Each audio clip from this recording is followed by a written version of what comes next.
Hi guys, it's Jim here from Dr. Tankenstein with a homebrew tasting and recipe design video. So in this video, I'm going to talk you through the Brut IPA. It's kind of a rare beer nowadays. It's kind of evaded a lot of us. You may remember hearing about the Brut IPA for about 5 minutes, 2 or 3 years ago. The style didn't last that long, but that doesn't mean that it wasn't really good. The Brut IPA, if you've never heard of it before, is basically the response to the New England IPA. It's basically the opposite of a New England IPA.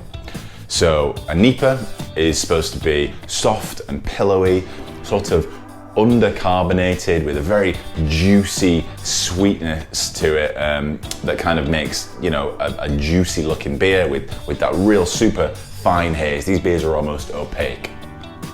Well, the Brut IPA is the complete opposite. If you have a look at my Brut IPA that I have here, you can see that it's crystal clear. The glass is kind of foaming up a little bit. It's crystal clear and it's absolutely jam-packed full of bubbles. This doesn't have a lot of bitterness to it. It has no sweetness to it at all. It basically has, if I'm honest, no flavor. The idea of a Brut IPA is to make an almost champagne-like beer. This beer is more of an experience than it is a taste, you know, so you want it to be really carbonated on the palate and hoppy in the nose, but not necessarily in your mouth. A good Brut IPA will typically be between 4 and 6% ABV. Any lower and it's not really worth making one. Any higher and you start to taste a little bit boozy, and you know, you risk getting off flavors from the yeast stress. And like I say here, in this beer, you really don't want any unwanted flavors. So below 6% is great. The bitterness in this, obviously it's an IPA, so you have to have a little bit of bitterness in there. But these beers, the finishing gravity on these beers is so low that even the slightest amount of bitterness goes a hell of a long way.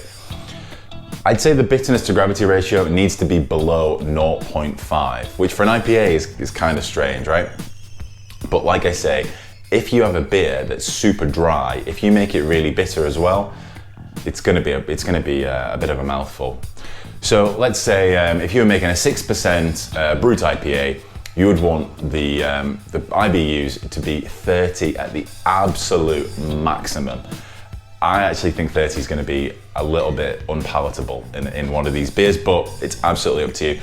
Gravity to bitterness ratio below 0.5 is fantastic. The recipe I'm going to talk you through later, the IBUs are 18, and that was absolutely perfect for what I wanted to achieve, but still a little bit on the bitter side, even with just 18 IBUs. So let's take a look at the ingredients that you're going to need then. To construct your Brut IPA, you're going to start with where everybody starts, the grist. Obviously, this is still a beer, you still need grain to make it, but like I said, you really don't want too much flavor in this beer. So I'd go for something like a real pale ale malt, and then an adjunct like corn or rice, you know, something that really doesn't have a lot of flavor. In mine, I simply use cornflakes out of the box. Breakfast cereal, cornflakes, works absolute wonders. So, you know, you could even use up to 50% adjunct in this. And when I say adjunct, I do mean sort of corn or rice. If you start using crystal malts, caramel malts, definitely not roasted malts. These grains are just simply too flavorful. It's gonna cause a muddiness to your Brut IPA, and you're basically gonna end up with an underbittered West Coast IPA. Now, to help us along here, there is something that you absolutely must include in your Brut IPA mash that isn't that common in other beers, and that's this, Amylase enzymes. Now, if you've never brewed with these before, there will be instructions on the packet for dosages and things like that. I'm using here Rich's Amylase, that's what I used in this beer. But what I will say is, if you're using these enzymes to make a Brut IPA, you need to add these enzymes to the mash not to the fermentation vessel, not in the boil because you'll kill them. It's in the mash where these things are going to have the most effect. You know, these are still enzymes, they still need to be heated, they still need the right amount of calcium, you know, they still need the right pH. So adding them into the mash just really boosts your mash and breaks down absolutely every single last scrap of starch in those grains into nice fermentable sugars. And this is why the finishing gravity of these beers can often end up below 1, because you're really drying this grain out using these enzymes. So enzymes are a must. You can get them from any homebrew shop. I think these are actually supposed to be used in wine to remove haze in wine, but believe me, it works absolute wonders in my Brut IPA. Now on to hops, everyone's favorite ingredient, hops. Like I said, you really don't want this beer to be too bitter. This 5% beer that I made, this 5% Brut IPA that I made,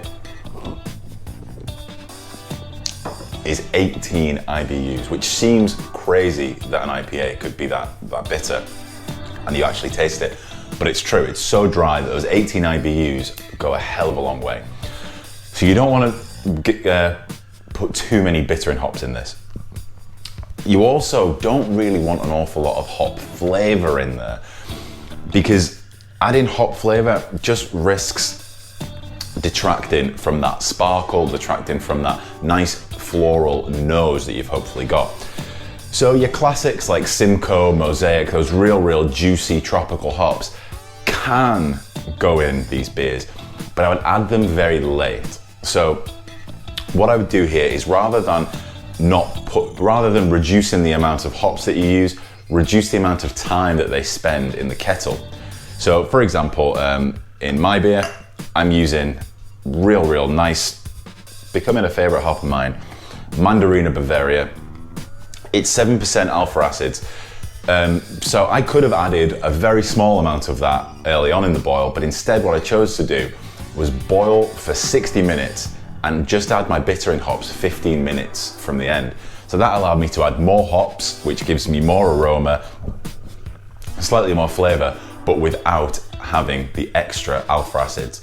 Like I say, it is still important that you boil for the whole 60, but maybe just put the bittering hops in at the end.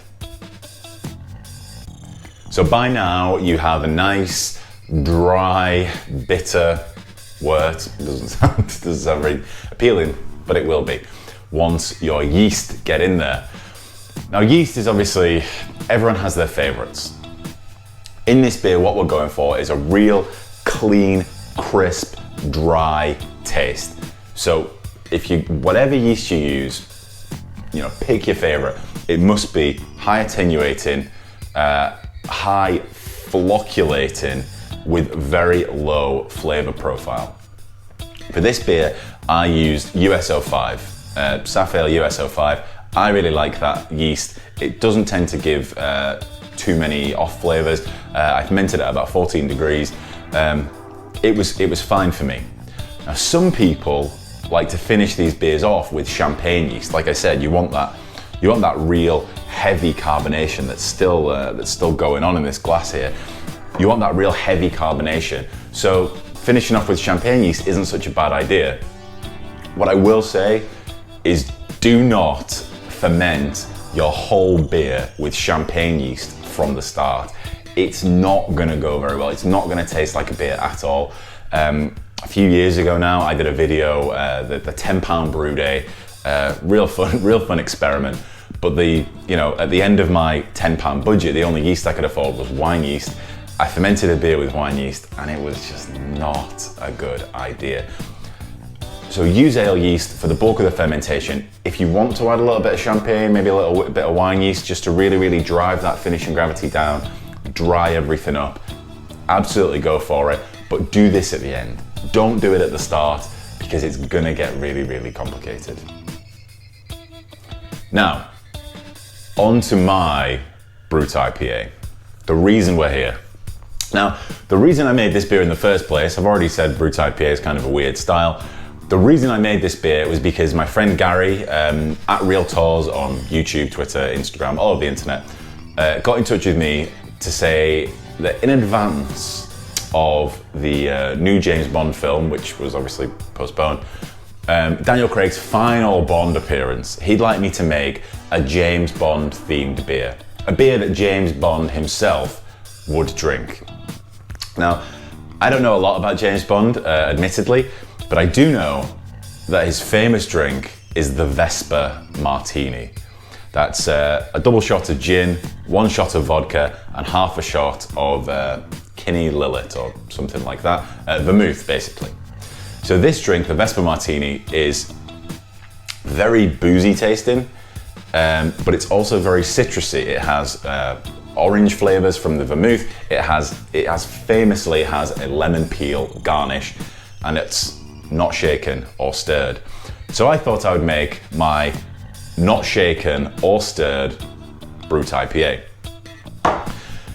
So to do this, I made a wort with 75% pale ale malt, 25% cornflakes, and bittered with the delicious orangey hop mandarina Bavaria. Not everyone's favorite, but I really like it. So this gave me a wort that was 1045 starting gravity. Like I say, 18 IBUs. The mandarina Bavaria was added 15 minutes before the end of the boil. And this beer had a finishing gravity of 1.000. 1 on the nose. Thanks to, like I said earlier, my amylase enzymes. Really, really driving that home. Now, I think the resulting beer is one that is bitter tasting whilst not lingering. It's beautifully orangey and floral because of the dry hops I used, East Kent Goldings, Mandarina Bavaria, and Northern Brewer. Beautifully floral and orangey with a touch of lemon, and I think this perfectly sets itself up as a Vesper Martini, but you don't just want to believe me, dear. So I have on the phone Gary here to help me taste it. Let's see what Gary thinks.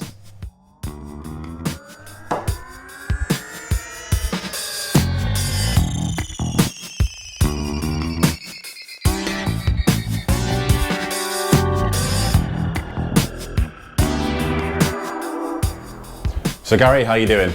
Hi Jim, I am superb. How's yourself?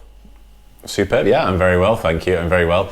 Getting thirsty at this point. So yeah, today you're gonna help me be the judge, or I guess you're gonna be the judge of my James Bond inspired Brut IPA. Mm-hmm.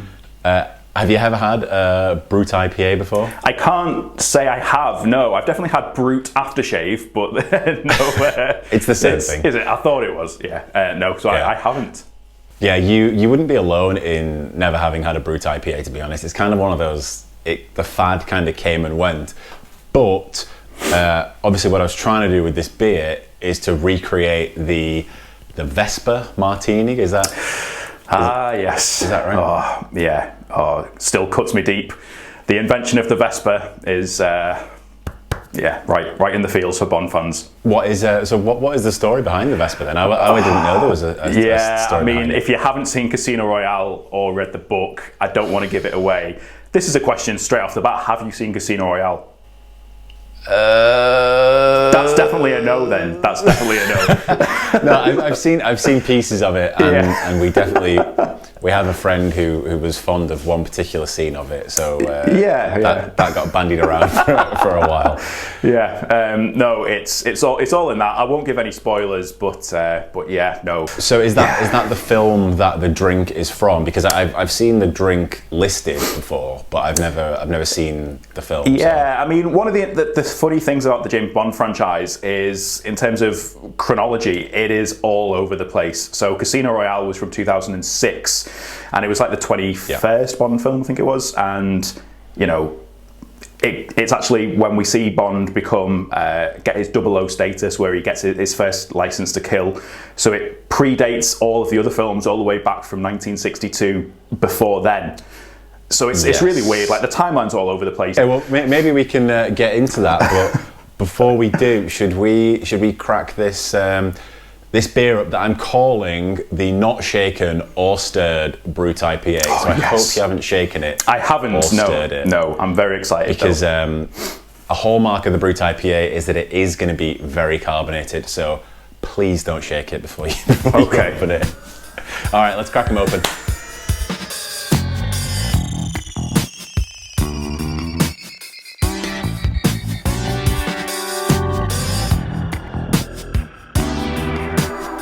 So we both now have a glass of not shaken or stirred Brut IPA. So I'll run you through this. My viewers will already know all this thing. But what I was going for here was a very dry, very kind of very puckering beer that almost had like you say, that kind of gin character to it. So a little bit floral, a little bit spicy. But more than anything, I wanted to communicate that that lemonness that the Vesper Martini is apparently famous for. You know, a big slice of lemon in it, and also a slight orange flavour because of the vermouth that goes in it.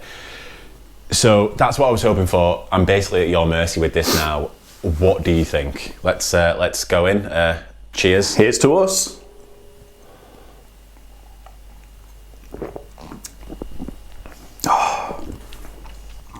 Wowzers. Wow. I don't want to blow my own here, but I think that is very close to what I was trying to achieve. That is so nice and surprisingly refreshing as well, because you wouldn't think, you know, that an IPA particularly would be refreshing, but it really, really is. Well, that's one of the things of this Brut IPA is it's very, very clean and so kind of, I'm not even going to say crisp because it's not that. It's so clean and slight on the palate that you can just keep drinking it. It's basically all carbonation. And if you look at my glass here on my camera down there, it's very well carbonated, and that's kind of part of the style. But anyone can make a Brut IPA. I was trying to make a Brut IPA that James Bond might like. Do you think that Bond would approve of this Martini-inspired IPA? 100%. You know, Bond, he's big, he's bold, he likes those sort of flavours that will hit you straight away. It's got the fruitiness, it's got a bit of tang in there, and it's exotic as well. So, it's exotic, yes. I'll take that. Yeah, he would love this. I can imagine him, you know, kicking back on a plane, going across the Atlantic, having a nice one of these. 100%. Yeah.